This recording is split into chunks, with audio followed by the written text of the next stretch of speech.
Hi everyone, thanks for joining us and welcome to Environmental Health Australia's live chat event to celebrate World Food Safety Day 2024. For those that don't know me, my name is Phil Swain and I'm the National President of Environmental Health Australia. It is my pleasure today to host our third World Food Safety Day live chat, if a little belatedly. Today I'm talking to you from Whadjuk Noongar lands here in Perth, Australia. And firstly, I'd like to acknowledge the original inhabitants of the various lands that we meet upon today, and I pay my respects to elders past, present, and those emerging. We have guests from Australia and the US for this live chat, and we really appreciate the contribution that NEHA, the National Environmental Health Association of the United States, is making to environmental health in a variety of areas, including food safety. It was great to host our American colleagues here in Perth last month for the 17th World Congress of Environmental Health, on behalf of the International Federation of Environmental Health. This year is the 6th anniversary of World Food Safety Day, and the theme this year is Food Safety, Prepare for the Unexpected. Today we'll be hearing from 5 food safety experts about food safety in their countries and disciplines. You're welcome to ask questions throughout the live chat by commenting below in the Facebook stream. Without further ado, I would like to welcome our first presenter, Joetta DeFrancesco, from the National Environmental Health Association in the US. Joetta joined the NEHA team in April 2022, comes with 14 years with the state regulatory agency, most recently running a retail regulatory quality assurance and training with a team that was responsible for all aspects of the training and certification process for all retail inspection staff. Welcome, Joetta. Thanks for taking time to be here today, Joetta. Oh, it's an honor to be here. I'm excited to be able to share the information that we've been learning from our grantees in our program. Okay, over to you. Thank you. Thank you very much. Hi, my name's Joetta DeFrancesco. As he said, I work for the National Environmental Health Association, and today I'm going to be speaking to you about sustainability and succession planning for retail regulatory food safety programs.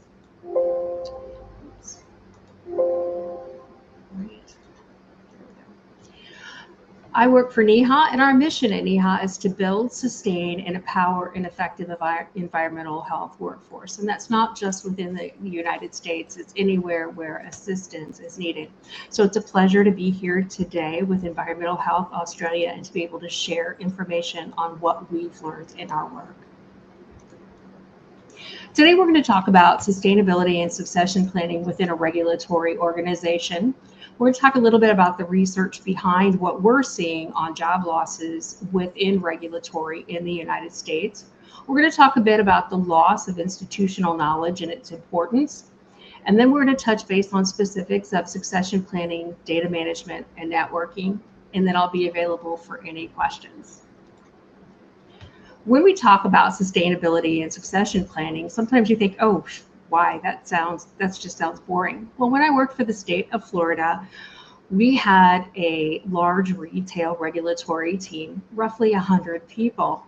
At one point in time, we were down 33% of our field inspection staff. That meant that when we hired to train, we literally had over half of our staff involved in the training process, and we were unable to maintain inspection frequencies and other things that fell into that. And after we ran into this situation, we started hearing this from other jurisdictions around the country when we went to conventions and things along those lines. When I left the state, we were in slightly better shape, and I went to work for the National Environmental Health Association. I started working on a grant called the Retail Flexible Funding Model Grant, and that grant is designed to help jurisdictions increase their capacity within their organization and to have uniformity in inspection processes and procedures within the organization and then across the country. It's an FDA-originated grant. And they're required to file grant reports with us at specific intervals throughout the grant cycle. And one of the things we heard again and again was that jurisdictions were struggling with staffing. They didn't have enough people, or they were unable to hire due to funding. People were leaving due to retirement. So we were hearing the same things from across the nation. And that got us thinking here at NEHA about what that actually means for the workforce. But the interesting part is this was predicted prior to it actually happening. There was a joint effort with NEHA, the CDC, and Baylor University called Uncovering Environmental Health. And it was a baseline study to the health of the environmental workforce in the United States. This study was done in 2017. That was prior to COVID and, of course, prior to my coming to work for NEHA. But one of the things they found in this study was that over half of the people in the study were 46 years old or older. And along with that, 25% of the people involved in this study were planning on retiring in approximately 1 to 5 years after the study. Lastly, 25% of the staff that were currently employed in environmental health had been employed in environmental health for 6 years or less. So when you look at that, over 50% are employed and they're 46 or older, and 25% of the total respondents said that they were going to retire, and that was in 2017. We started seeing the effects of that during peak COVID. Oops. Our group did research on decoding training needs, which Rance is going to discuss briefly in a little bit. And while we were doing that work, one of the things that we found out was the majority of our respondents were over 40 years old. That we had surveyed were over 40 years old, and many of them had over 10 years experience in retail regulatory food safety, indicating that the trends that we had already seen could possibly be occurring again in the future. So this is something that is on the radar and is likely going to stay on the radar for an extended period of time, this attrition from our regulatory food safety staff. The biggest issue that comes along with this is the loss of institutional knowledge, because that affects so many things. We're losing the specific job task information for the positions of inspectors in the fields or for anybody who works in regulatory food safety. It affects the culture of the organization, either positively or negatively, but normally negatively. The inspection frequencies that we need aren't met because we don't have the knowledge base to perform the inspections, and we don't have the experience to ensure that those inspections are effective, efficient, and efficient. We also have a slowed emergency response because, again, the knowledge base with the years of experience who handled emergencies before has possibly left. It puts increased pressure on our remaining staff, and it, of course, causes increased cost in hiring, which is something that you really don't want, but we need the staff. So we started talking about succession planning and sustainability and using those words in reference to regulatory organizations. And we started talking about sustainability more than anything else. It was actually a theme of a symposium that we put on. It was Sustaining the Retail Program Standards. But with that, you need to have plans in place. So you need to have succession planning, data management, and networking can be a force multiplier for you if it's used effectively. So let's run through these items fairly quickly. Succession planning is passing the baton. It's sharing information so that others can come after you and continue to maintain the requirements of the organization. When we talk about succession planning, we want to be knowledgeable about the skills that are needed to perform the functions of our organization. And one of the things you can do is knowledge mapping. You can take those skills and put them against the knowledge that you currently have in your organization. You may have somebody that has the necessary knowledge, but you may need to reach out and hire for that specific knowledge. You want to make sure you're doing cross-training and knowledge sharing. And along with that, job rotation and temporary assignments. You're going to put people in positions to help them learn that skill. So if an emergency comes along, you can handle it. You also want leadership development programs, but you want to work on developing your leaders before they become leaders. And then you also want to have a documentation of the processes for your succession plan. You need to know what has to happen for each position. You need to know what processes need to occur after there's been a failed inspection. So those need to be documented. Your processes and procedures need to be documented clearly with a lot of information.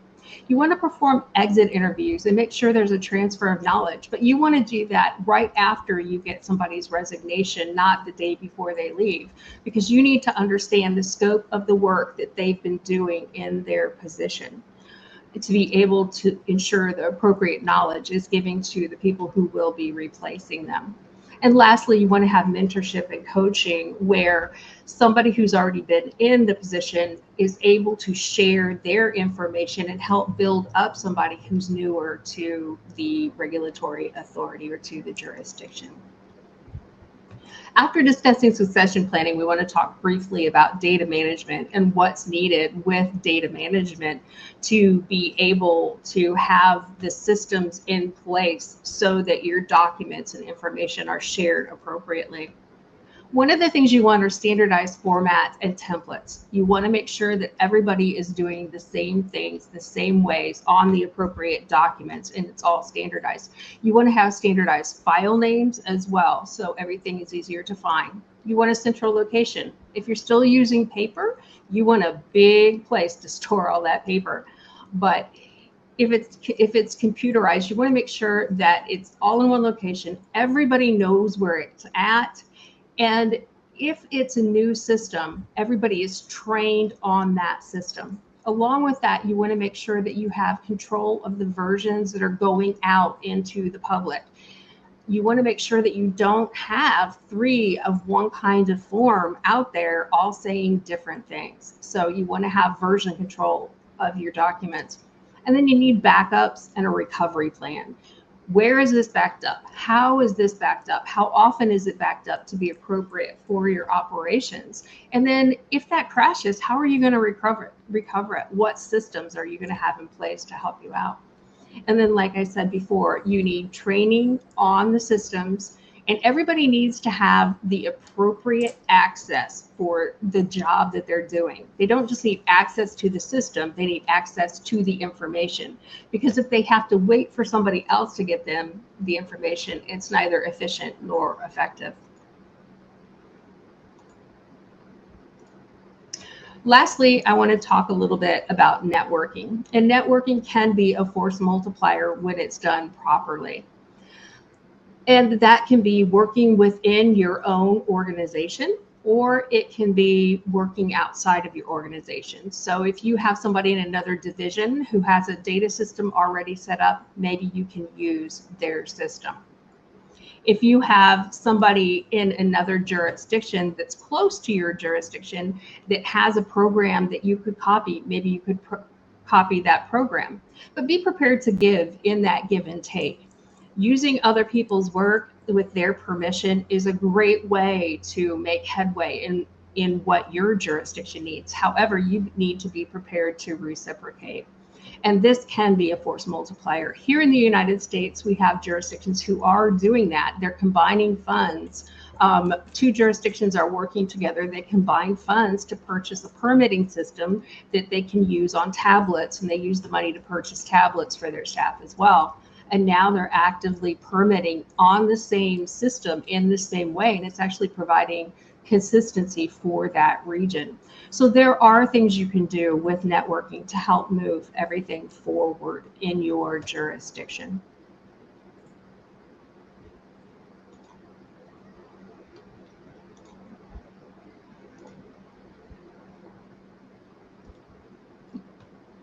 Wasn't clicking for me. So we've talked about several aspects of sustainability in retail or regulatory food systems. I do a lot of retail, so that's my main, I automatically say retail regulatory, but in regulatory food safety systems. And we talked about data management. We talked about a little bit about succession planning and a bit about networking. All of these things are really important to help you maintain your system in case of jolts that may occur or things that may happen, emergencies and things along those lines. But I think the thing we really need to remember is we want to be responding to the emergencies. We don't want to be the emergency. So I'll be happy to take any questions now.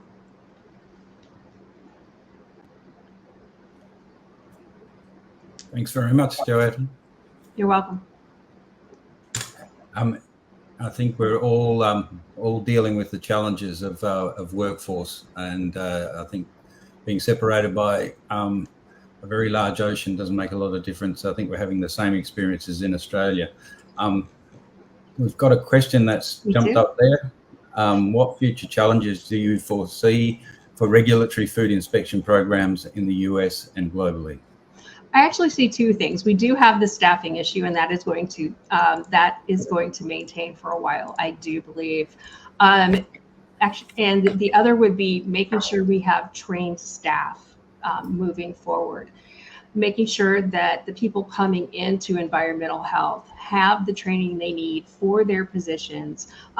Because many times we have people who are coming out of college programs who have amazing degrees in biology or something along those lines, but you can't walk straight into and say a field inspector position with that. So making sure that we have the ability to train people for the tasks that we need them to do. The only other one I can think of course, is always funding.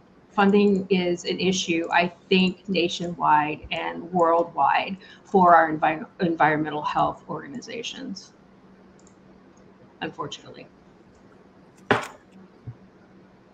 Thank you. We don't seem to have any other questions popping up. I know it's getting late over there, but I might ask one myself. Have you seen variation in terms of frequency of inspection occurring in the retail space over time? So has frequency started to vary significantly? Yes, and it depends on, again, the level of staffing, and it also depends on the funding as well. So some jurisdictions have gone to, we'll say, less frequent inspections, and they're doing it through a risk approach, and they're focusing their time and money on the high risk facilities and then letting some of the lower risk facilities go at a much longer frequency. So we are seeing variation, and it varies state to state across the nation. And in some cases, locality to locality, depending on who has jurisdiction for food inspections. Yeah, I think that's certainly the case in Australia too. We've seen a lot of variation over time, that's for sure. Thanks very much, Joetta. Greatly appreciated you delivering for us today. And we'll move on now. It looks like the end of questions, but thank you, Joetta. Thanks very much. Thank you. Now we'll be speaking to Rance Baker, who's also from the National Environmental Health Association in the US. Rance is the director of the entrepreneurial zone at NEHA. His team is responsible for developing and delivering educational resources and training in environmental health to both the regulatory and industry communities. Thanks for joining us today, Rance. Really looking forward to this. Thank you. It's really a pleasure to be here. Over to you, Rance. Thank you. Hello, everybody. As you mentioned, I'm Rance Baker at the National Environmental Health Association. And today, I kind of feel, I don't know if we have many Great British Bake Off fans on here, but I kind of feel like a contestant on that, because when Paul Hollywood walks up to one of the contestants and says, have you ever been able to finish this in the period of time you have? The answer is, well, maybe once. So I've got a lot of slides I want to go over today, and I want to go over them. I'm going to be talking about a similar topic to what Joetta was talking about, but I'm coming into it from a different angle. We've published a number of publications based on a census that we did. And so I want to walk you through some of the information on the census and kind of give you a feel and maybe pique your interest a little bit, so that and at the end, I'll show you where you can find some more information on what it is that we're doing. Let me go over to mine.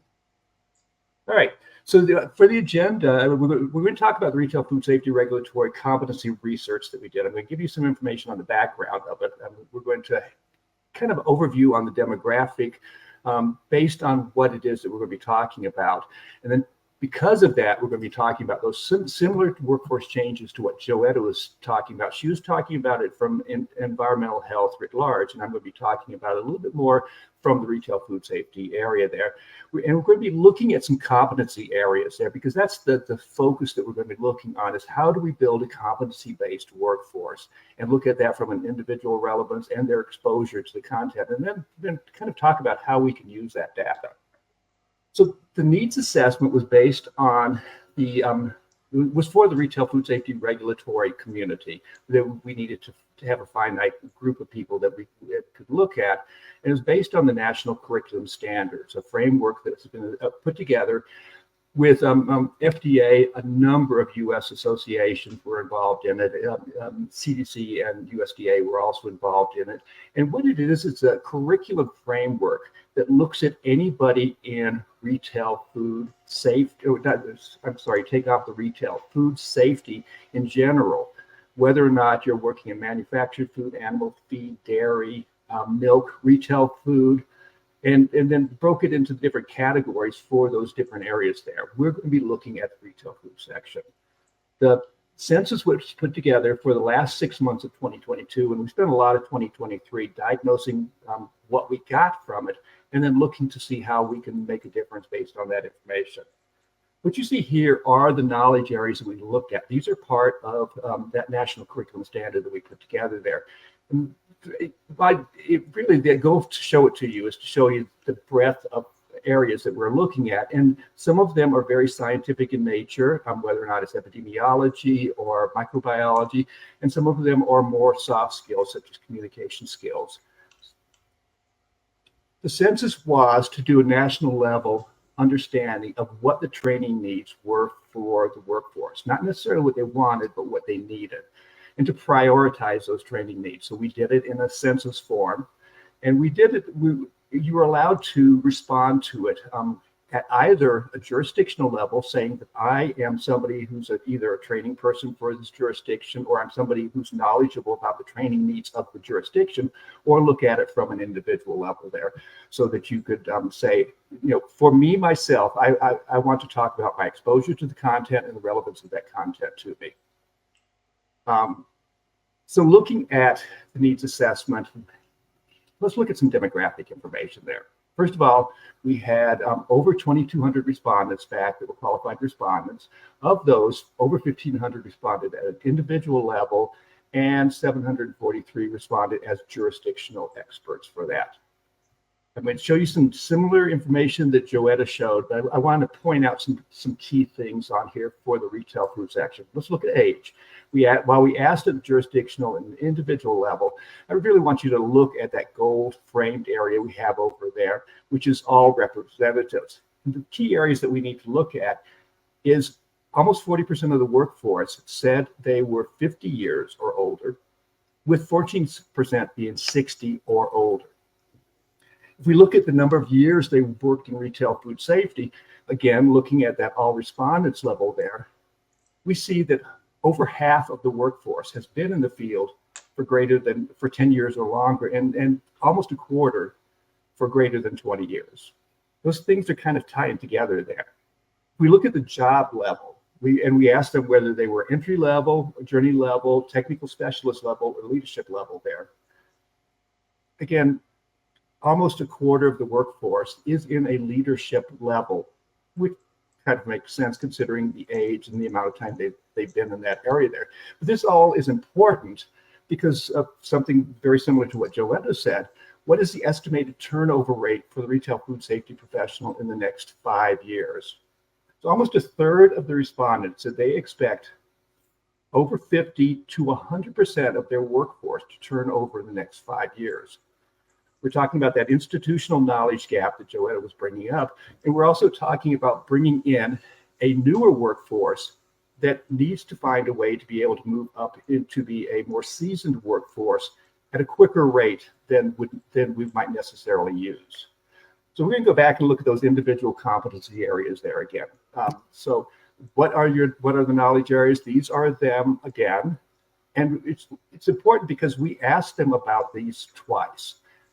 They went through the survey, and what we asked them for first is, how relevant is this to my job? How important is this topic area, whether it's allergens or communication skills or microbiology to my job? The response back on the Likert scale was either not at all, it's slightly relevant to my job, it's moderately relevant, very relevant, or I'm not familiar with that topic area. After they'd done all those 59 areas, we sent them back again to those same 59 areas and said, okay, my apologies, I got excited and clicked forward there. We asked them what their exposure was to that content. How much do you know about this subject area? And the response back again on the Likert was no exposure, some exposure. I moderately understand the topic. I strongly understand the topic, or I'm not familiar with it again. What that allowed us to do was to bifurcate the data so that we could put together a quadrant system there and be able to look at these knowledge areas within that quadrant. So if you look up there in quadrant 1, that's high relevance, low knowledge exposure. What that says is that this is very important to my job, but I don't know much about it. And so any item that would fall into that category there is a priority area, because they're already saying, I know it's important to my job, but I don't know how to do it. If we look at quadrant 2, we see high relevance, high knowledge exposure. It's very important to my job, and I feel very comfortable with my knowledge of these areas there. Now, this is also a priority area, but it's for a priority area for a different reason than that quadrant 1. Quadrant 3 over here says low relevance, high knowledge exposure. It's not very important to my job, but I already know too much about it. So we were hoping that a lot of items would not fall into that area right there. And then quadrant 4 says low relevance, low exposure. It's not important to my job, and I don't know much about it. There's a number of items that fall into this, but we'll talk about why that's okay if they're falling into those areas right there. By doing this quadrant system, we were able to put together a scatter plot of the knowledge areas, those KAs, and look at the different areas there. So if you look at that quadrant 1 area, there's a number of items in there. Again, there's a bit of an alarm with that says we really need to make sure, first of all, what are these items? And we really need to make sure that we get something in place to bring folks up to speed on these topic areas, because it's important to their job and they don't know much about it. The lion's share of the items are in quadrant 2, and that is good. That says that we have a workforce that has been exposed to most of the stuff that they should know for their job there. And so seeing that most of the items are in that area, that's a good sign there. For quadrant 3, nothing was in that area, which is as we would hope it would be. And then there's a fair number of items in quadrant 4. And these are often items that are tangential to their job, but they don't necessarily need it to perform their job. So it's low exposure again, but it's also low relevance to their job. Do the relevance and exposures vary according to the year's work? Yes. Now, don't even begin to try and read your way through this, because I'm going to use it I'm going to pretend like I'm a weatherman for this one right here. And we're going to look at the areas as if a storm is passing over us. So as you can see in that first quadrant, in that first tile up there, the gray areas there are low areas. That's less than 1 year of work to up to 3 years of work. And then 4 to 6 and 7 to 9 years of work experience are in the moderate level, and then 10 and greater is in the high level there. If you look at that low area there, which is in that top right-hand corner, you can see that it's pretty evenly spread across the different areas. There's way too many items that are in the low exposure, high importance area there. There's a fair number that are in that quadrant 2 that says, yeah, it's important and I know how to do this. And then there's a lot of items that are in this area that says low relevance and low importance.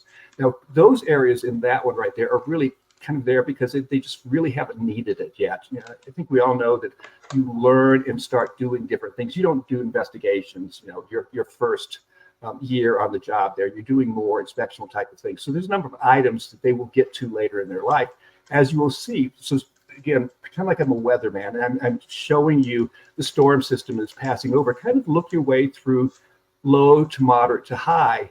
And you'll see in high what we have is, again, the lion's share of items are in that quadrant 2, which is good. And the number of items that are in the quadrant 4 are low, and there are less items in quadrant 1 over there as well. How can we use this data? So what we were able to put together was determinations of what's important and when it's important to them in their career. overall, the top highest mean. Now, mean is a fancy word for average. So, on that Likert scale, we used anywhere from not exposed to it to strongly exposed to it. So they gave us 4 items. So if the average score on that is 3.05, what that's saying is that people are saying that the relevance to them is very high. And median, as we all know, is just kind of that center point right down there. There's an equal number of responses on one side as there are on the other. Those top 5 knowledge areas with highest means are FDA food code in the US, local ordinance and regulations there, etc. Communication skills, food preparation techniques, food service, and foodborne illness investigation and response. Those areas on the other side there, which were in quadrant 4 over there and had the lowest mean, you'll see that they're tangential to their job.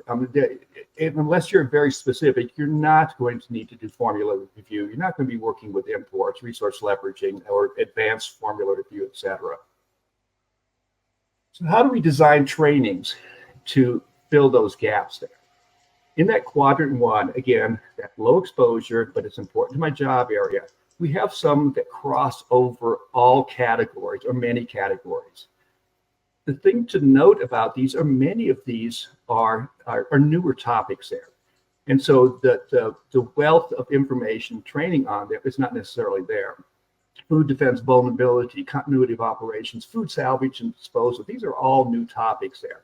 But what we were able to see is we need to get something developed for these, especially for those cross-cutting ones that go across from entry level to close to leadership or leadership. And then there's a number of items in the entry level that we need to shore up to make sure that that entry level worker is adequately trained to be able to do their job.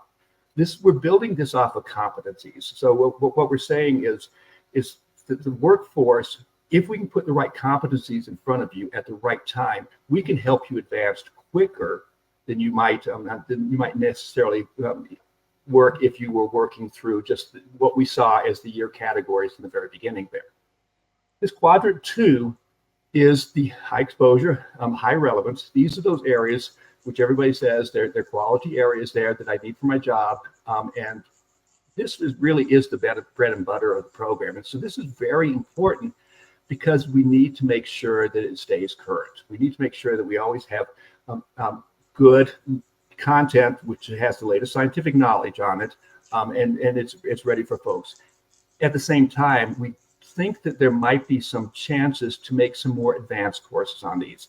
While they might say they're adequately trained on it, do they know everything they need to know on it? And should we start looking at some of these areas and say, how can we take this one to the next level to make sure that we're actually making a difference? And then if we want to look at shoring up the workforce so that I want to move from an entry level to a journey level to a leadership level, what do we need to put in front of them? And that's the areas that we're going to be talking about in those papers. But here's some areas that we say we really need to increase focus on each level on these various areas. And then to that comment that I was just making, how do we quickly train the staff to perform to the next level?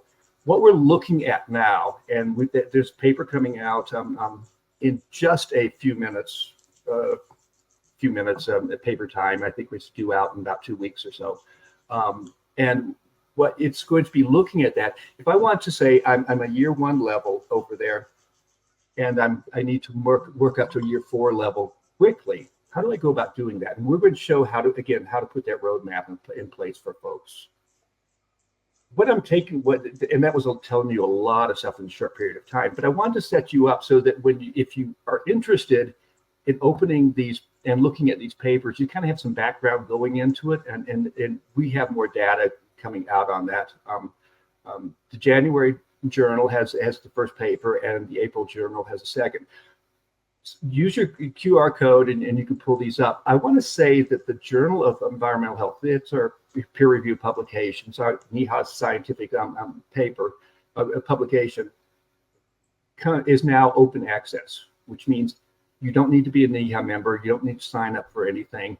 It's open to anyone in the globe to open and look and read the scientific articles in there. So even if you're not going to read them, these QR codes are going to help you see what else might be available for you. Because remember, environmental health is not just retail food safety. It's all those areas. And I'm sure many of you are generalists having to do with septic systems or body art or indoor air quality, et cetera there. So the journal always has scientific publications on all of that. And the next paper is due to, actually, I thought it was going to come out today. And so maybe tomorrow. And thank you. And I'm open to any questions. Thanks very much, Rance. We really do appreciate you joining us. I realise that you're travelling at the moment, so it's great that you've been able to get online and deliver for us. Thank you very much. Over for some questions now. Got one there. With an obviously aging demographic, what steps should we be taking to identify and develop future leaders within the industry? Wow, and that is a great question, and that's part of what we are looking at with this competency. I think sometimes, you know, somebody coming in to a position might get pigeonholed into that position there, and by developing a system where folks can demonstrate competencies, or we can put competencies in front of them. You know, we can say, hey, guess what? You might have been on the wrong seat on the bus. You are really good in this area because what it's showing is a competency area. We can also put in front of them what competencies are needed for the next level up, for a leadership level. I really would like to go into leadership. If with the system that we've done here, we should be able to say, great, here are the competencies you need. Which of these are you good at now? Which of those do we need to help you get better at in order to reach where you want to reach? And I would like to point out this system is replicable anywhere, as long as there is a list of competencies that could be used to measure against. That's great. Thank you. We've got a question there from Wendy G. Bell. What platforms do you suggest for networking among environmental health professionals? Thank you for that question. And that is another area that we're really working in, and that competency can be built across as well. I'm going to tell you, if you're in the U.S., the Retail Flexible Funding Model Program, a key emphasis on that is networking there. And what we do is put resources towards folks to be able to stand up and maintain networks so that you can get that peer-to-peer learning that is so important and some of the strongest learning that's out there. Thanks again, Rance. That's no further questions. So thanks again very much for your presentation, Rance. It's greatly appreciated. And hopefully all goes well with the upcoming NEHA conference in Pittsburgh. We hope it does too. I'm really excited for it. I love Pittsburgh. It's one of my favorite cities in the U.S. Fantastic. Thank you.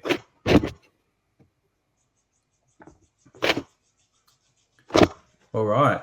Now we'll be speaking with Dr. Adele Yates, who is the Food Safety Response Manager at Food Standards Australia New Zealand.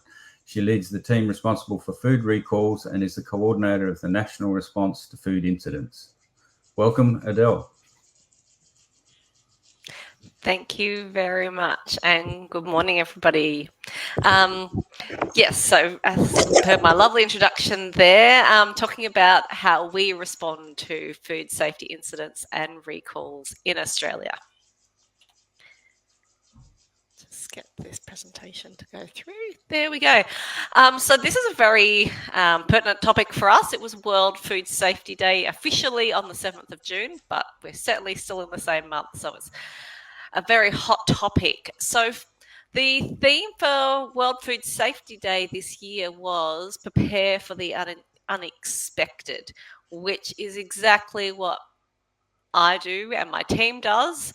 It's all about being prepared for food safety incidents, no matter how mild or severe they could be.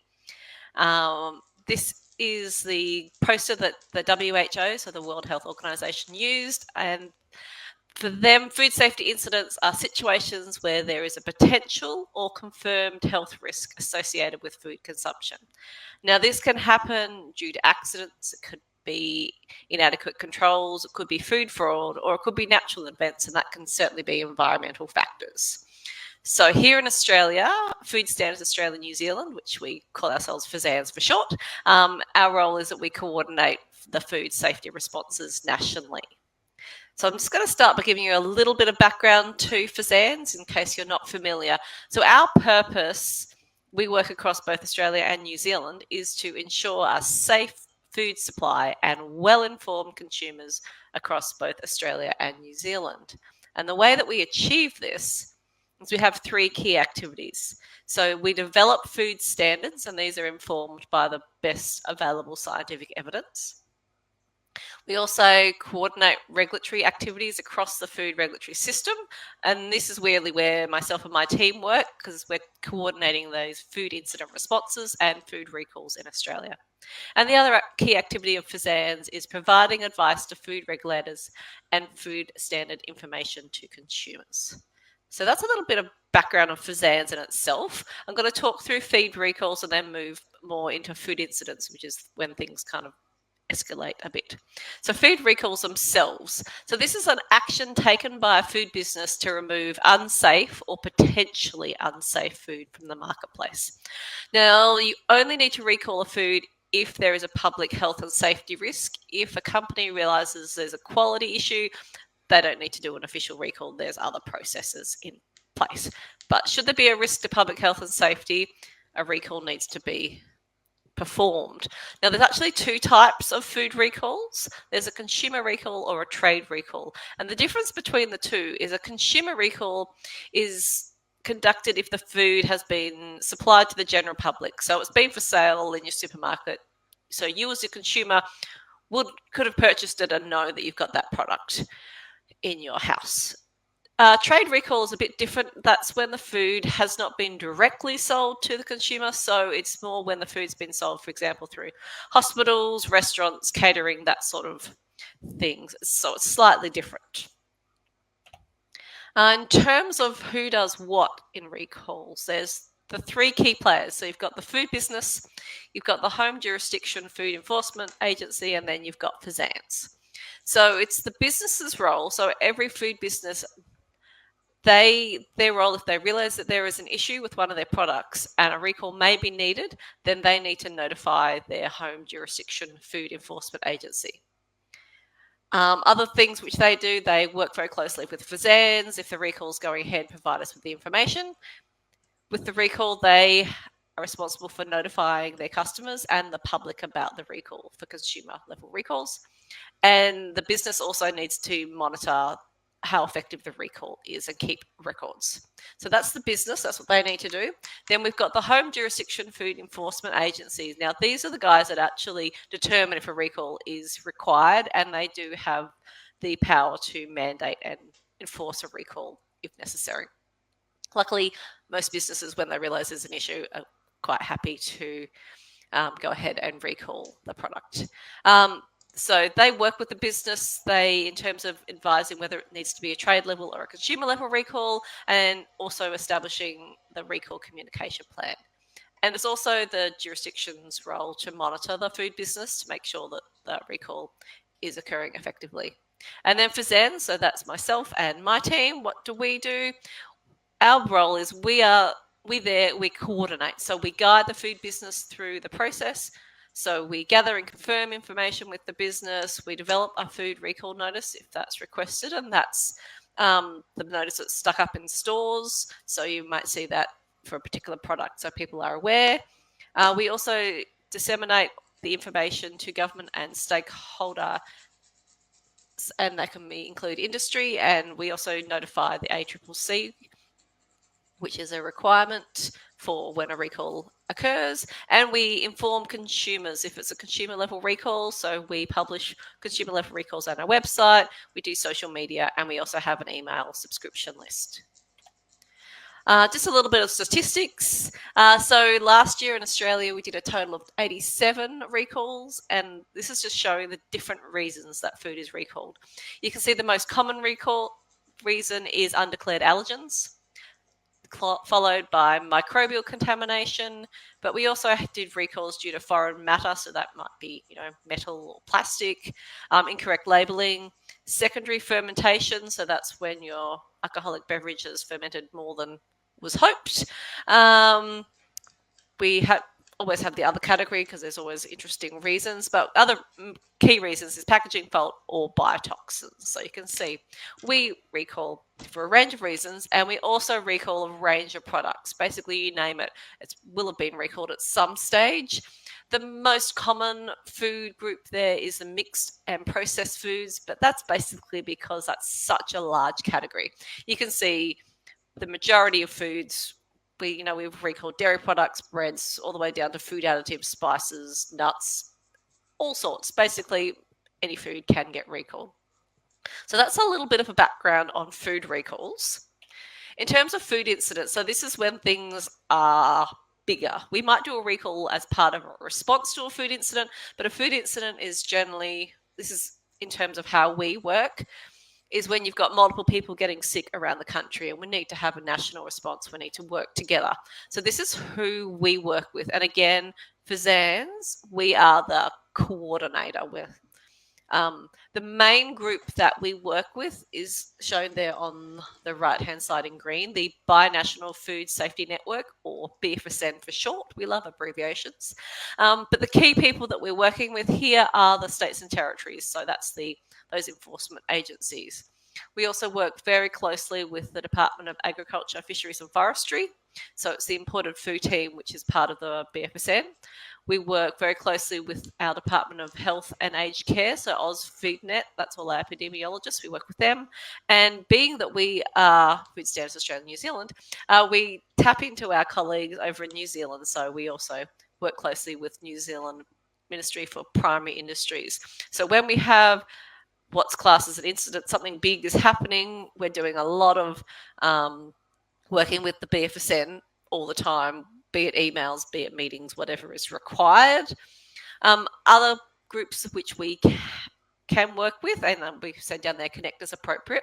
We do have the Food Incident Forum, so that's a group of industry and government representatives.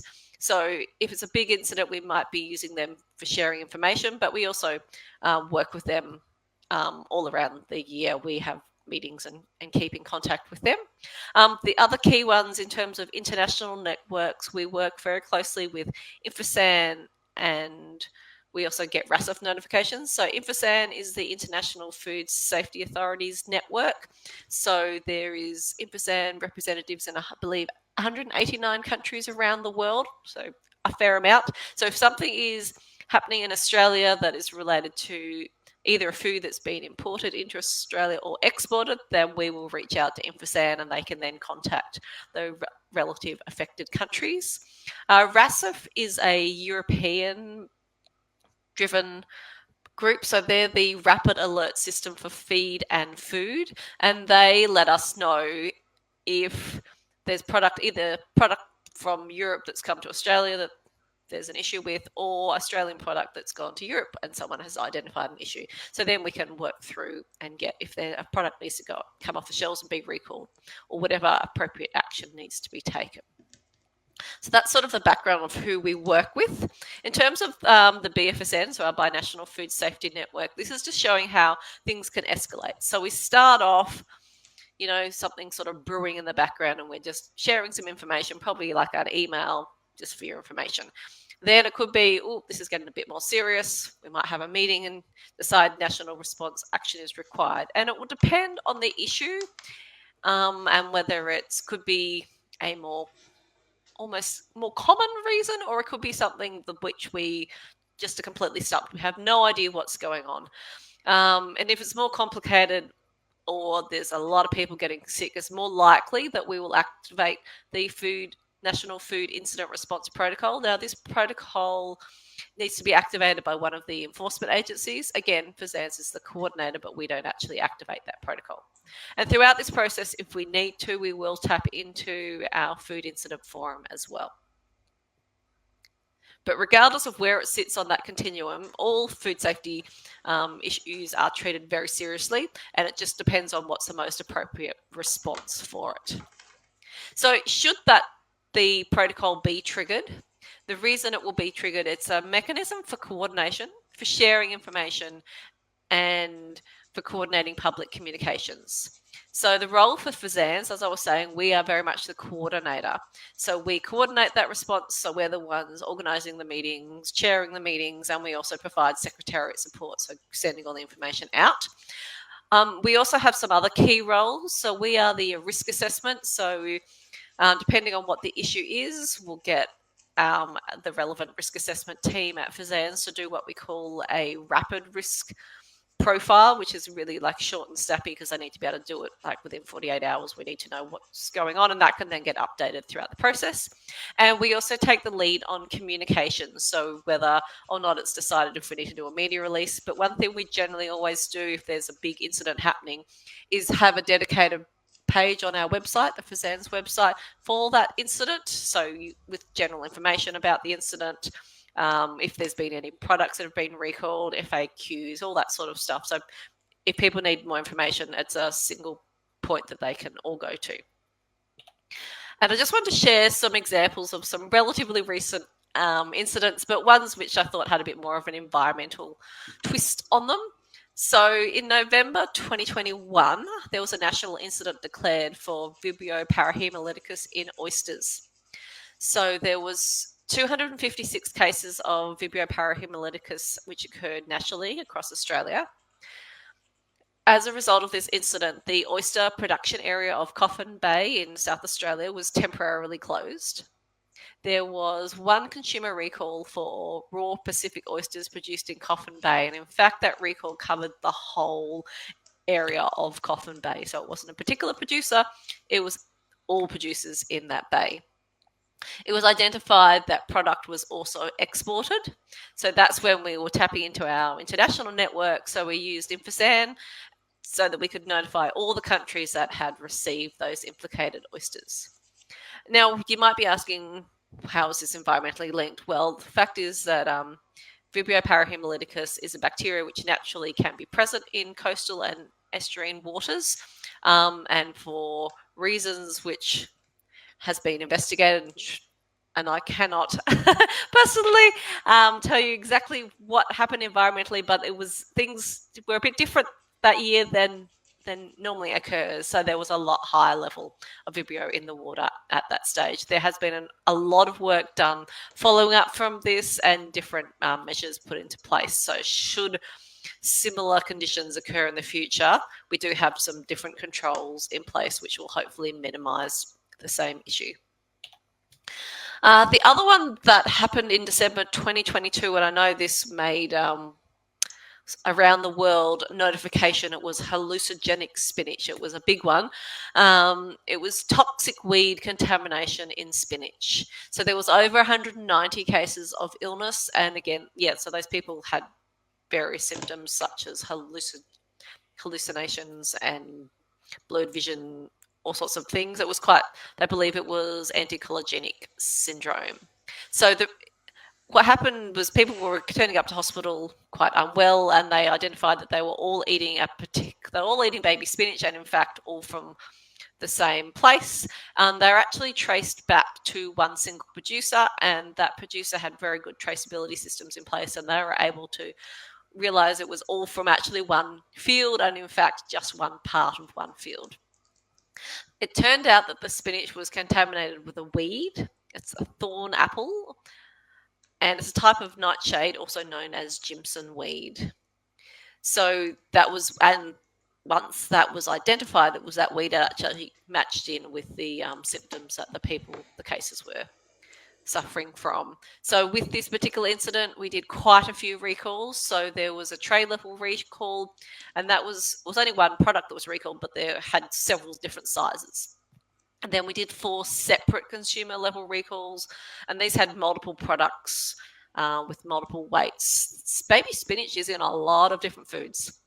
Now, as part of the response to this, as well as doing the recalls, industry guidance was also developed, and that's available on our website. It's all about managing food safety risks associated with toxic weed in leafy vegetables. So that's one of the outcomes from this incident. So that's a bit of a summary of the incidents which we have done in the past, but I'm more than happy to take questions on our role and what we do.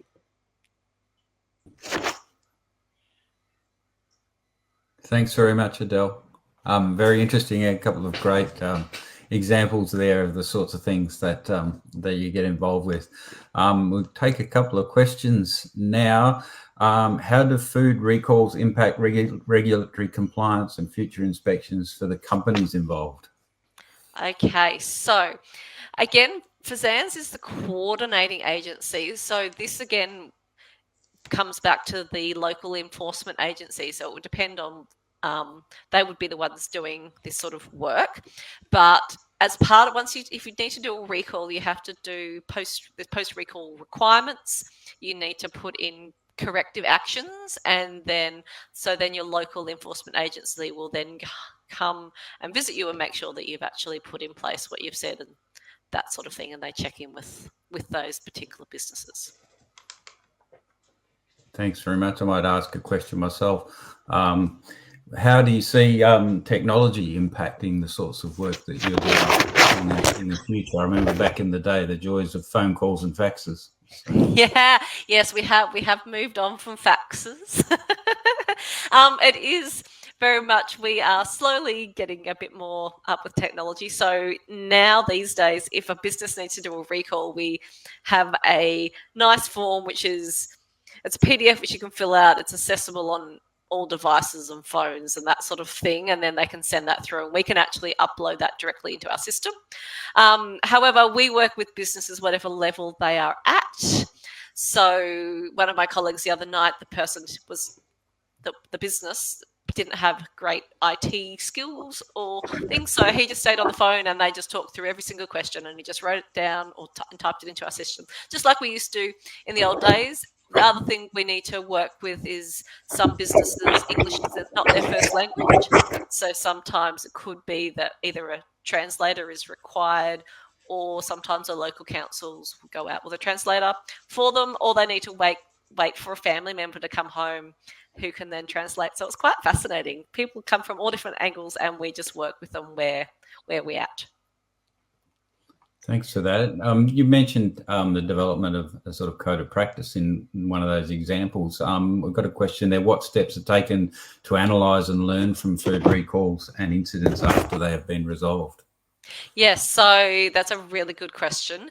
Particularly with the incidents, we have, after all that, we always have a formal debrief for each one and looking at lessons learned and what can be improved. And we have a group which I co-chair with one of the states and territories with key people from all the different jurisdictions, and we keep in touch and we work through what we can do in the future to hopefully minimise things reoccurring.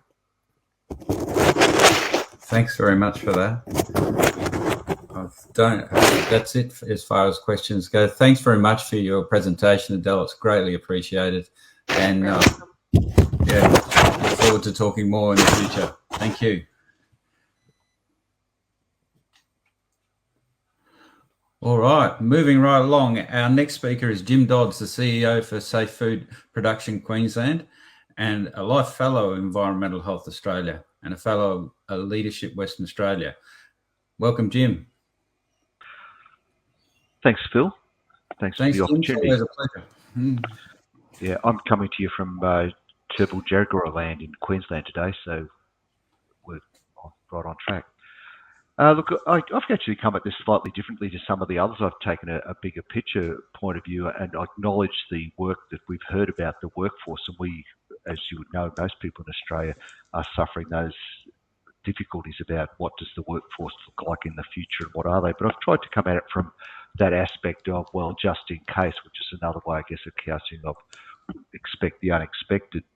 And I've come at it looking at what are some of the challenges we're seeing that are emerging in that just in case space, because we work closely in verifying compliance rather than always auditing and looking towards industry best practice, which gives us a little bit of a lens sometimes over how some of those industry groups are looking at some changes. So we might have a subtly different approach there.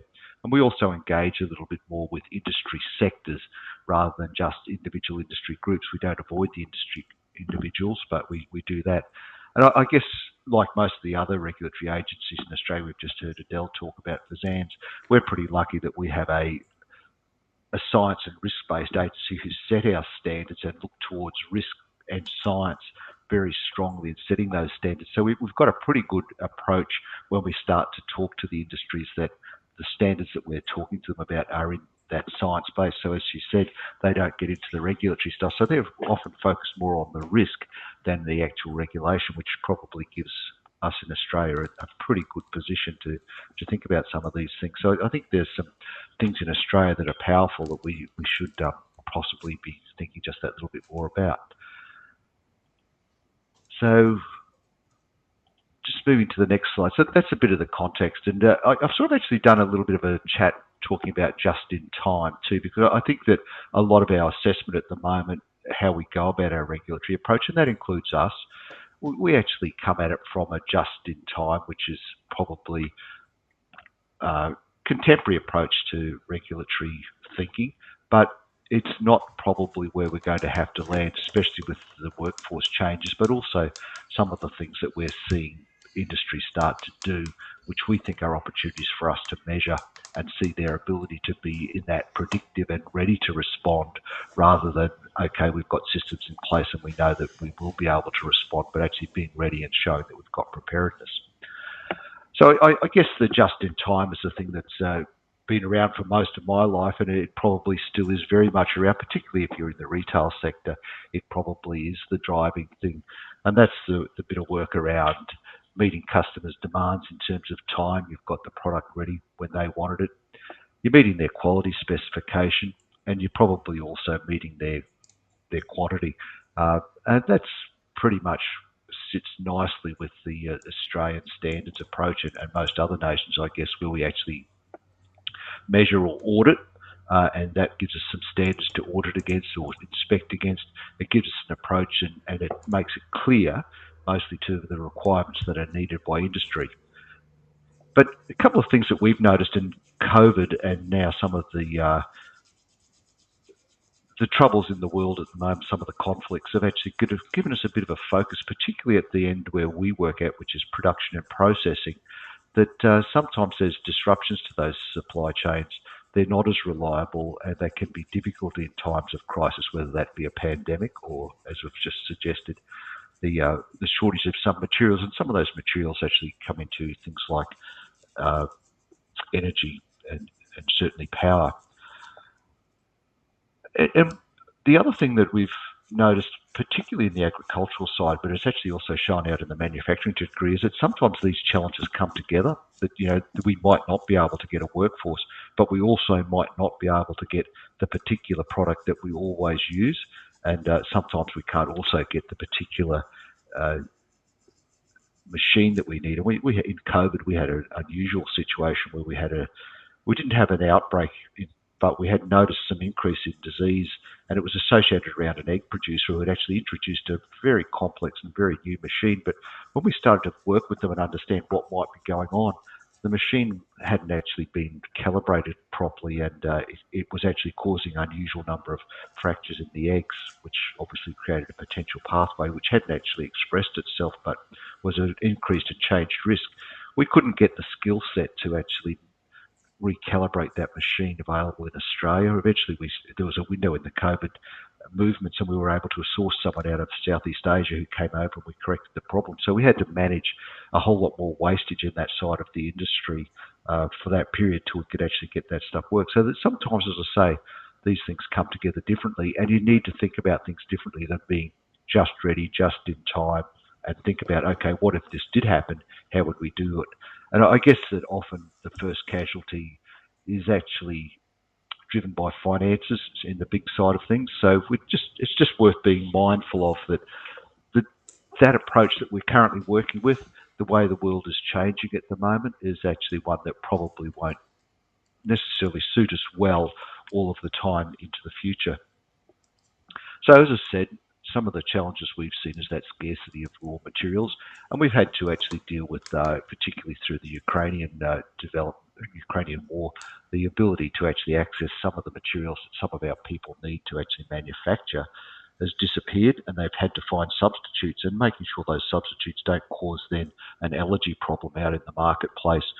And some of the things that aren't available also aren't just ingredients, that you need to think about whether a sterilising agent that might be used is still available, and if it's no longer available, will the product that's going to be substituted be just as effective and actually give that certainty that the supply chain is actually still safe, or that the shelf life of the product, which was originally predicted, will be just as long, given that we've used a different sort of altered atmosphere in the packaging or whatever it is. As I said, the global conflict and the economic uncertainty is a big driver for what we're seeing in the processing sector. The other one that's actually changing a little bit is the long-term dietary implications and health outcomes. In other words, the desire for healthy foods and people trying to actually make different products or introduce foods which might be changed or have new additives in the new parts of other plants to actually try and make those more healthy or produce a particular health outcome for the consumer. And that's driving a lot of the needs about how we deal with that. Altered risks rather than emerging or unexpected, but certainly we are seeing new risks. But in Australia at the moment, in the production thing, we are seeing the AI, the avian influenza, starting to have an impact. We know that's actually already been through America and other areas, and that's actually, we're seeing that in terms of us at retail. But the ultimate impact of that will actually eventually flow into also manufacturing, because eggs, as Adele's just talked about how widely spinach finds its way through the food supply or the supply chain. Eggs find their way into a whole lot of different products, and a lot of those allergen recalls that she talked about were not always, but a lot of those also related to the undeclared egg product, which gives you a bit of an idea of how far some parts of those things find their way into the marketplace. And if all of a sudden you had to use egg, or you didn't have egg and you used some other product, the allergen profile of that particular food that you're putting out into the marketplace could change, and are your customers being made aware of it? The complex market pressures and creative responses, I think, speaks for itself, that people are trying to cut costs. We're in an incredible cost of living pressure environment in Australia at the moment, so those pressures are felt as much by industry and processors as they are. So what is it that the industry is doing to actually deal with those? And these are some of the things that we actually try and talk to our people about as we go around and audit. We're trying to talk about those sorts of things rather than talking specifically about, well, where's your process for this, where's your process for that. And I guess just to hear some of the messaging that we all hear from industry all of the time, the regulatory framework is not always as responsive as it can be. But as I said at the opening, that some of the more recent work by FSANZ is actually more risk-based, and it's actually more outcome-focused, and it does give a few more opportunities to actually work with industry to find innovative solutions and work with them in terms of their new production processes. So the just in case, as I say, it's forward thinking and trying to be risk ready. So we try and talk to industries when we go out there. We actually don't spend a lot of the talk in this food safety work this year. Food Safety Day has been around recall processes and that. We'd expect, because we don't work so much in retail, we expect that a recall process would be in place in every industry we work with, and we'd actually ask, have they tested it recently? But starting to think forwardly about, well, what if something different happens? Some of those things, like that they can't get their workforce, or they can't get that particular product, what would they substitute it with? How would they actually still stay in the market and get their product out there? The other thing we've actually started to work with them about is holding a bit more of an inventory, so that they themselves actually have a bit of a buffer. That really came to the forefront with some industries in the COVID times. Carbon dioxide was one which started to become a bit scarce during that time. It was needed in medical, so that obviously had quite a priority at that stage over food manufacturing and food sales.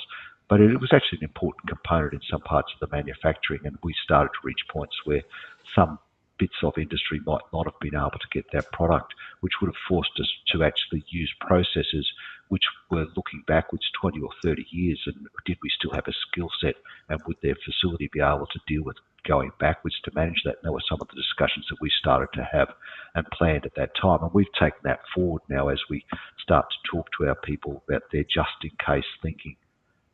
So what is your alternative supplier? To move to my next point, have you got an alternative supplier, or have you actually thought about if that particular part of your supply chain isn't available, what would you do? How would you stay in that? Would you actually stop producing that product altogether and move to something different? Or would you actually close down, or alternatively, would you seek a substitute that you could put in which would allow you to at least meet customers' expectations, but it might create difficulties and price changes in terms of what you can put out there in the marketplace? And as I spoke about earlier, that energy and power supply, you've got to be really attuned to that. If energy prices are going up, they will actually be costing it, and we see this even in the primary production, producing animals and the like, that actually if people are actually having to spend a lot more of their budget to actually produce heating or whatever it is for that animal housing, that they will try and cut back in other spaces like food or something like that. And what does that actually mean for the ability to produce, or the quality of that food which is going into producing the animal? So it all becomes connected, and we need to be mindful of it. So yeah. So I guess just jumping to the what if, these are some steps that we use in our safe food thinking around this, which is when we go into an industry, we start to, it's a little bit of that, it's a step beyond food safety culture. It's actually thinking about, well, what is the culture of the organisation to be prepared? So we actually talk to them about their issue of, well, just in case, what's your proactive thinking? What's your awareness out there in your staff? As in, what's your own awareness of the risks that you're running at the moment? What's your awareness of the legal obligations you might need to have to actually work with us and to actually stay in business? And what's your awareness of your customers' needs and customers' requirements? We then sort of start to have a conversation about provisions, which was, well, okay, you're running this business, you know about that. So we start to then have a discussion with the people about, well, what's the approach you're taking to the training and that of your staff? And we might try and make some observations as we go around about the skill levels of the staff to say that they do match to what they've said their risks are and how they manage them using those staff. We'll actually, as I mentioned about that equipment where we were involved with that incident, we actually look to see whether the equipment that they've got is actually appropriate, or whether there's some new product on them, new machine on the marketplace. We might encourage them to think about how they might replace into that in the next few years. We do the basic things like looking at what work instructions and SOPs they might have and what recall procedures they might have within that provisions to do things. And then we start to think about, well, what's the commitment? What's the culture of compliance in the organisation, not just food safety, but how do they think about making sure that they're actually complying with what might be out there for food safety, for actually workplace health and safety, for environment. And for us at times, it's a very big interest in what is being done for animal welfare, because that's one of the first steps in terms of getting your product to market. And if you can't actually look after the animal welfare and make sure the animal is in a nice condition when it arrives for processing, then you've probably got to question some of the other commitments along the way. We also take into account open communication, particularly with us as the regulator, that if they're actually not prepared to have an open communication with us, we'd actually flag that as something we're concerned about as risk. And to be focused on the food safety, we actually do ask some questions about just how committed management is to food safety. Do they talk about it? Do they know about it? Does it start to appear in discussions that they might have with their board or with their staff? I guess trying to put those into just a little bit of a format, and I'd like to thank my comms people for converting a few slides into one to try and just show this into a table. But I think the traditional approach, which we were part of for a long time, but Safe Food has been trying for many years to use small tools to actually move us towards that APC, that awareness, provisions and commitment type thinking, so that we arrive on places to do that sort of assessment. But you still need to be aware of, are they responsive? What sort of things has actually happened with foodborne illness? What outbreak controls have they got in their recall protocols? And what are the supply chain repercussions? So you sort of focus on that in the traditional, but we're starting to actually have discussions, and these are starting to drive. We're attached to the agricultural sector, so these things are driving big in that space as well.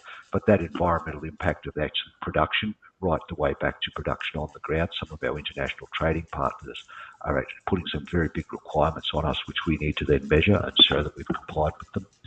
Circular economies, the packaging and processing implications. I think Fazan's is doing some really big work in terms of just what that is at the moment, and we've had the things of recycled packaging in the past, but there's a whole bunch of new and emerging technologies and new and emerging films and that which are being used in that place.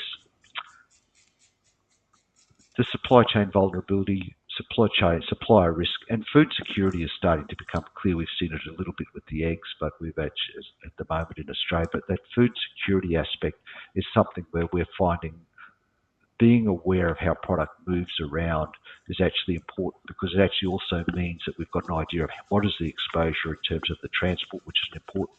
In Australia, where we've got really long haul routes, it's incredibly important. And I heard some incredible work in the US when I was in Singapore recently that was being done there to look at temperature differentials across transport trucks, which were refrigerated, but they'd actually picked up that there was differentials which could actually affect the shelf life of some of that product when it gets put out on retail and put out to products. So some of these things we really do need to start to think about and look at how industry's looking at them themselves, because we won't have the time or the energy to actually do them, but understand just how they're framing those risks, that just in case, what are they doing?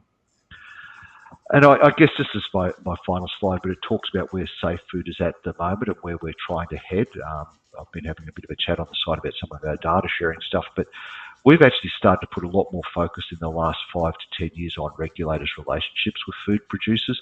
We now actively bring them together, the different sectors, not as a whole group, but we bring them together and talk to them about what risks are they seeing emerging over the next few years and where are we at in terms of trying to manage those. And some of the bigger people and the more resourced with good workforce are actually able to share within the realms of commercial and confidence. They share some knowledge and share some skill, which helps the rest of the industry to be able to manage that risk better. Because at the end of the day, if there's a food recall based around, say, chicken meat, it doesn't matter which chicken meat producer it is, it impacts the industry and sales go down. So they're actually starting to get interested in it, realising and understanding that actually helping each other through that best practice type thinking and sharing is valuable, and we're actually building a lot out of that. The next big area we're working on, we've been trying to work on this area for a few years, but we're doing a lot more work on, is actually data sharing with industry in particular. We need to get better at it across government, but data sharing with industry, that if they've got industry schemes that we think or we are happy to verify as meeting regulatory outcomes, how do we ensure that scheme is actually working to regulatory outcomes at all of the time? We can't just accept there's an industry scheme, tick in the box. You know, the governments regulate to protect consumers, and usually when there's been a market failure. So we need to be able to make sure by surveillance over the top of that industry scheme or some sort of testing to verify and validate their processes. So that's a really big area. We're trying to do more of that through data sharing, because cost is the big thing, but we're trying to get a lot better at that now. Information gathered through risk appropriate mitigation and compliance activities. In other words, what are we actually getting out of the industry operations themselves and us going out there and talking to them? And we're starting to do some analysis across that risk, across that data that we're getting in. We've built up some Bayesian networks that let us understand the impact in different bits of the supply chain of an alteration. And so we're actually using that to actually understand and predict, a bit like your insurance company does, where they tell you there's a storm coming over the hill, make sure your car's under cover. We're actually trying to get into that space, and we actively message out to our producers now to say something's happened, there's such and such a product's no longer available, or there's likely to be a big rain event, what could it mean for you? So we're spending a lot of time in trying to get into that space at the moment so we can actually do more of that.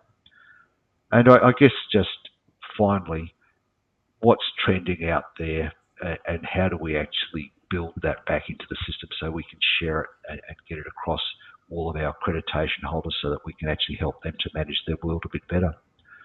So I guess, Phil, from our perspective, that's where we're trying to position the what's next, and the just in case. We're thinking more about, well, what planning and testing and exercising, just like a lot of the public health agencies do a lot of their emergency testing, about what is it that industry's doing themselves rather than us having to be there, and actually how prepared are their systems for changes and shocks. So that's my take on it anyway, Phil. So thanks for the opportunity. Really appreciate it. Thanks very much, Jim. It's always great to have you on these forums, and very interesting presentation. We'll open it up for questions. We'll see what we've got here. Can you share any innovative solutions that have been developed to enhance food safety in just-in-case scenarios? We've done a fair few. I'm trying to think of a good simple one which probably is relevant to everyone. I think probably some of the best ones we've done is we've actually developed a system working with industry where we, rather than go in, we accept that they've got HACCP. We've actually been going in and trying to understand points where they have control across their systems, and we measure those points all of the time and get live data. So we've actually got a few industry providers who are giving us live data that lets us see when they're out of sequence, and we can actually watch whether they've responded appropriately and how fast they've been able to bring that system back under control. And I think that's going to be really important. Whether it will be live, because that's an incredible commitment. You've got to be watching it, and you've got to have a great relationship, and that's easy when you're small, but once you start to get big. But I think being able to look at that across time, and then I missed my point going through, but we actually try to then use that data when our auditors, as we'll call them auditors, our assessors, go out on site, rather than going through all of the great piles and reams of paperwork, which has been the past. We might pick on a particular incident and say, we saw this happen in your system, and we noticed it responded in this way. Walk us through what you did, how you did it, and why you had to respond that way. And it's actually been positive because we now get notified by our industries when they've had an incident happen and they're managing it. They actually let us know. In fact, we've actually changed our legislation to make sure that they have to now because it's been so successful. But industry likes to tell us, we've had an incident, this is how we're managing it. And I'll be honest, if we're not happy about how they're managing it, they'll first get a phone call from it, and then they'll probably get a pair of boots visiting their factory. But yeah, so I think that's a really positive one, and it's a difficult one because having come from a public health background, we would have thought the first intervention should have been get out there and start prosecuting. Well, actually saying, actually, these people know what they're doing. Let's trust them a bit, and it's that word trust, which is becoming big in Europe in the regulatory discussion space. So do we trust these people to manage this? Yes, okay, it looks like it is. Right, and then the knowledge out of that gets shared back to industry about this happened, this is how we managed it. So you've actually got knowledge that when it happens the next time, it's not a surprise, and people at least have an understanding about what might work. So yeah, I think that's a good one that we've been working on for a while, and it's forming that I've been having a discussion offline with some of the other presenters about some Bayesian networks we're developing that's probably informed how we can build up those, which are risk systems that they use in the airline system and airline industry and some of those. I think that's a good one, Phil. Thanks for that, Jim. It's very interesting that you're referring to trust. I think that's so important in the compliance space nowadays, that the education role and that sort of thing is extremely important. What about aspects? I was going to ask the question in relation to workforce. So some of our earlier presentations talked about workforce issues in the compliance space, but what about workforce issues in the quality space in terms of competence and quantity of people working in that area? Those areas. Really difficult. Industry suffering much the same pains as us, and if you look at the really specific courses that they rely on for that in Australia, particularly the food science and food technology, there's not a lot of those courses around anymore. So, and in fact, we've been very fortunate lately. We've actually been able to steal a few of their staff instead of they filling our staff. So we've actually been able to flip the debate a little. But yeah, no, it's a really big issue, and for us, that what I would never have thought when I first started in environmental health, that we would employ a data analyst, and no one needs one at this level, but we're at the cutting edge of developing up these systems. But I currently have a data analyst who's got 2 PhDs in maths and data analytics and 3 postdoctorate scholarships that he's done in that space, and that's the sort of horsepower that we're going to have to do to break. You won't need it in the future, but I think that those of us that are out there going to actually look at some of these ICT systems that small farms and small processors are going to have to manage their stuff. Instead of being able to just go out on site and see what's going on, we're going to need to be able to interrogate their systems to make sure their systems aren't leading them up the garden path and giving them false information that they then make bad decisions on. I think that's going to be a really difficult thing for us because we're seeing more and more of that computerization in the big end of town. But as I start to work with the farms and the like, and you look at, well, what was your withhold period for spraying of chemicals or treatment of an animal or something, they're relying on that to trigger them that that's now okay to go. Well, was the algorithm right? was that calibrated correctly for that chemical or that particular type of animal. So being able to make sure that stuff's working right is going to be a really interesting, I think it's a really interesting and challenging space for the EH and food scientists. So it's going to be great. It's going to be building and getting into that trust space is going to be hard, because we all know there's a lot of distrust from some parts of society towards the food industry at the moment, but getting to that point is going to be hard, and they're doing it well in the UK. A lot of good work out of Oxford University there, but yeah, so it's a good area. Yeah. Thanks very much for your presentation, Jim. It was excellent. Really, really interesting stuff that you're working on. I'm sure out of today's session, there'll be a lot more discussion between the profession and people like yourself working with industry. So thanks again. Thanks. All right, our final speaker is Lydia Buchtmann, the CEO of Australian charity Food Safety Information Council. Lydia has joined us for a number of these live chats. It's always great to hear from you. Welcome, Lydia. And thanks, Phil. Let's try and get my presentation going. Lovely.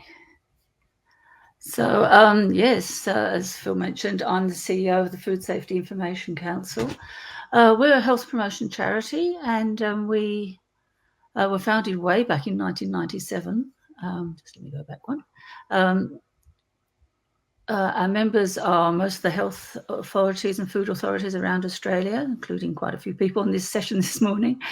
And we also have industry and so forth as members.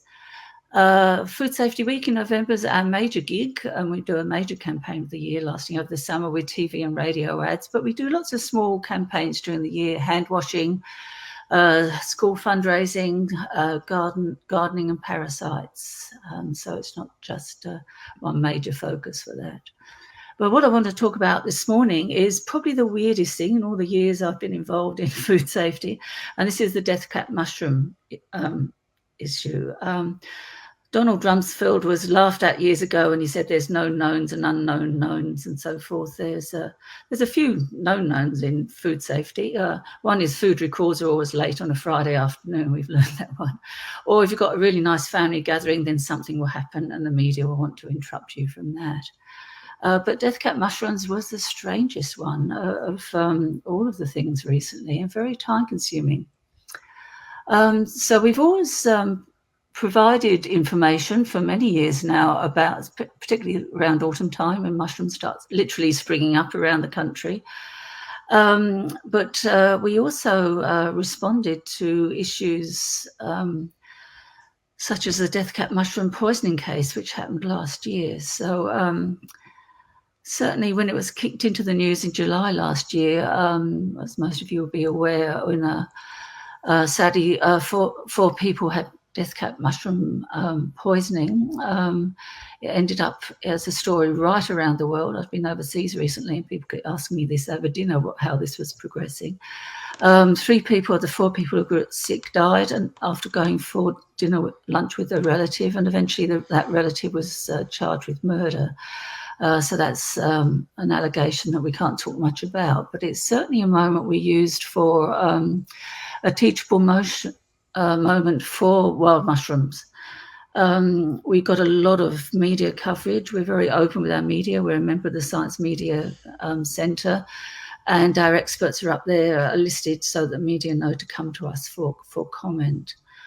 We'd already got some good messaging out there for not eating wild mushrooms.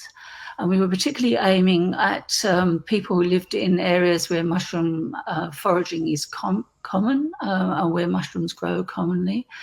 Those who travel from towns and cities out to forage for mushrooms.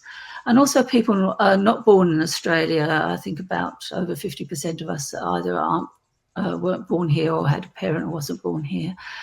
Particularly those from Asia and Europe who may be misidentified poisonous mushrooms, which might look like edible mushrooms from where they've come from. So, for example, in Canberra back in 2012, 2 people of Asian origin died after eating deadly mushrooms after a New Year's Eve dinner party because they thought they were edible mushrooms. Also in this audience are the parents of little kids, especially those under 5 years. We all know the ones that, like to crawl around and put things in their mouth, and to get to parents, schools and childcare workers to make sure there was no mushrooms in the area where the little kids can get them. And also we added pets to their advice. You know, there's a lot of breeds of dogs, not naming them in particular, but we all know who they are, will absolutely eat anything if they're out for a walk. We want to make sure people are aware that their pets didn't get sick as well.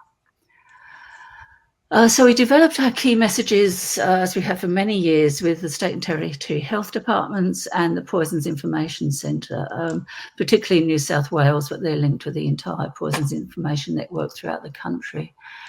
Deathcap mushrooms, of course, appear any time of the year, but they're more common a week or two after good rains, particularly the soils cool down quickly. They're not native to Australia, but often found near English oak trees that have been imported into Australia. They're very difficult to distinguish from other wild mushrooms. We've spoken to expert mycologists around the country, and even they can't always tell that they look different at different stages of their growth. It only takes a poison of a quarter of a cup of one deathcap to kill a healthy adult. So symptoms including vomiting, diarrhea and cramps, they usually appear 10 to 16 hours after eating them. Those symptoms may ease for a couple of days, which is a little bit sadly, they then get into a terminal phase, which is very dangerous. Obviously, kidney and liver damage can cause quite quickly after ingesting a deathcap mushroom. And one of our key messages is to, as soon as you're worried about this, is to contact the Poisons Information Centre, which has a single national number and is available 24 hours a day. And also to take a photo or have the mushroom as well, which is quite useful to help diagnose what has happened. Now, with the treatment of deathcap mushrooms, most hospitals do have something that can ameliorate the process of damaging your organs, but you need to get there within a couple of hours. And most hospitals only have a couple of doses of that because it's quite expensive and has a short shelf life. So, you know, perhaps if you're the third person that turns up, you're going to be reasonably unlucky. The other sad thing is, of course, if you've poisoned yourselves and you may end up needing a transplant, you're knocking other people off the transplant list unnecessarily. So we'd like to stop people eating these mushrooms. There's a lot more amplification about wild mushroom gathering through social media. There are lots of particularly Facebook groups that purport to help you identify mushrooms in photographs. Some of them have got up to 40,000 members, and only a few of them seem to be experienced. And they do say none of them are qualified mycologists.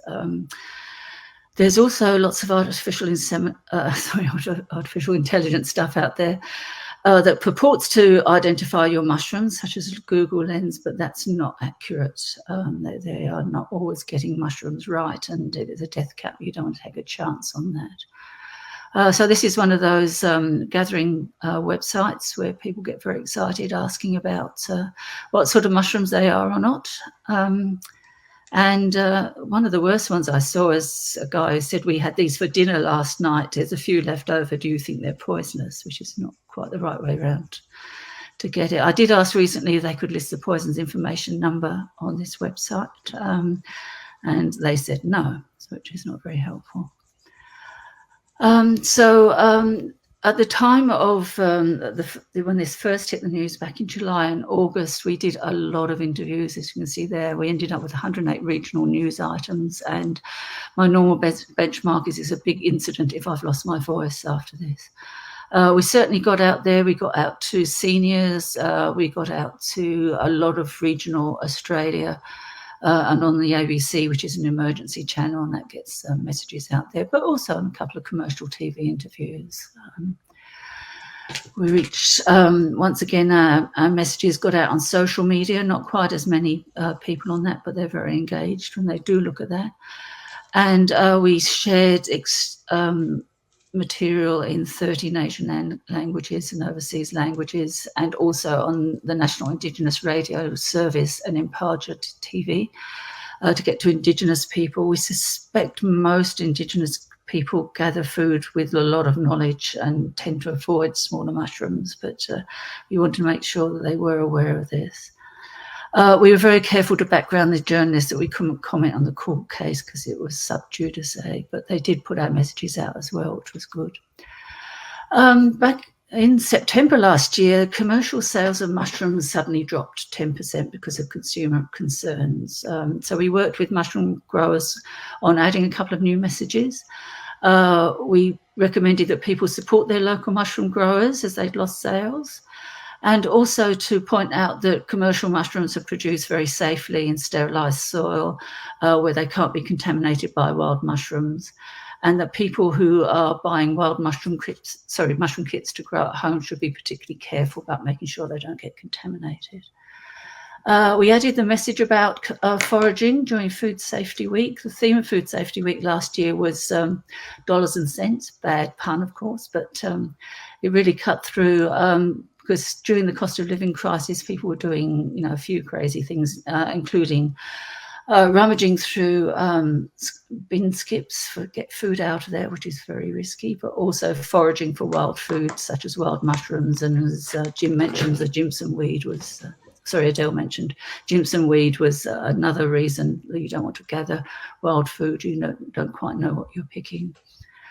So certainly we got over 4 million coverage of some of those messages for Food Safety Week, which included the don't forage for wild food or mushrooms. In autumn this year, we began our normal annual media release too, and that got a huge pickup as well there, as you can see. Right around the country. We don't have total audience numbers available there, but it certainly reached a lot of people in getting those key messages out, not to pick or eat the wild mushrooms. And now back in June, the alleged poisoning case was back in court. So once again, we were inundated with media one more time. And A Current Affair did a major program about it too, and that interviewing me, and that reached 1.2 million, which was pretty amazing. So it's one of those important roles that we have as a charity. We cover that gap between point of sale, where food is regulated, to consumption. And the idea is that we were set up to make sure that people don't take their shopping home in a hot car. People don't make sure people wash their hands and are clean at home, because otherwise rates of foodborne illness are not going to go down. So we're particularly keen to make sure that messages get out there. Coming up this year, if you're interested, Food Safety Week, we're having it's probably going to be a theme of look before you're cooked, to read food labels. There's been a number of smaller incidents where people have been using air fryers inappropriately and not cooking food correctly, particularly crumbed products. So South Australian Health is funding us to do some research about whether people actually look at their use by, best before dates and cooking and storage instructions.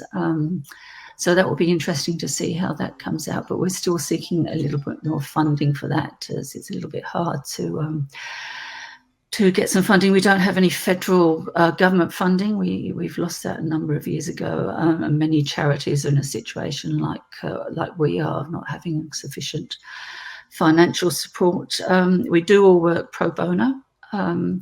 And we do things like trawl through LinkedIn and pick up all the people that are leaving your industries, of course, to semi-retire, and we pick them up to come and add their contribution to us. And we have an excellent scientific committee, as well as a communication committee too, that develops our campaigns. So we do this very cost effectively. And essentially these mushroom campaigns have cost us very little, apart from our subscription to the Science Media Centre. So basically, we're cost effective, we're part of the regulatory system, and we appreciate everyone's input into this. And if anyone is interested in joining us, there's our contact details if you want to get hold of us. So thanks for that.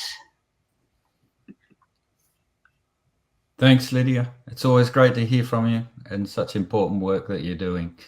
And we'll jump over to questions now. We've got one there. What are the critical elements of an effective public awareness campaign for food safety risks like Deathcap mushrooms? What are the critical elements?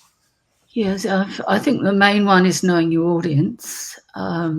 And it's quite a mixed audience, this one here, who like foraging. And I see the attractiveness of getting out into the bush and foraging. But, if one of those mushrooms is going to kill you, it's not that a good thing to do. So So we've broken this down. Obviously, there's the accidental poisonings, there's, parents, there's pet owners, but there are these literally hardcore foragers who really won't give this up. And I don't know what we can do to help them, really.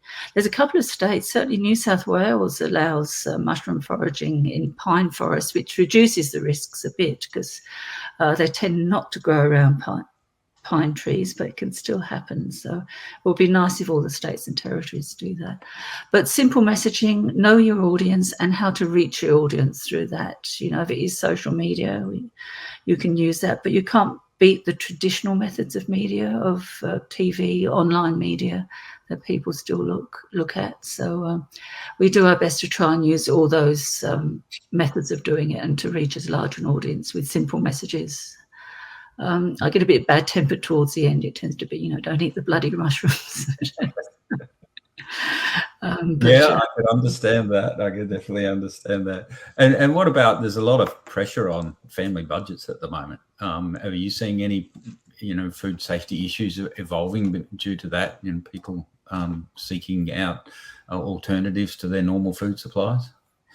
It is, and dumpster diving is the real thing that concerns me. There's a Facebook page by a guy who's obviously First Nations, and people are saying, "Well, you've got all these bargains. You found all this meat in this dumpster," and they're getting in. They're getting through security systems at the back of locked up supermarkets who try to stop people doing this.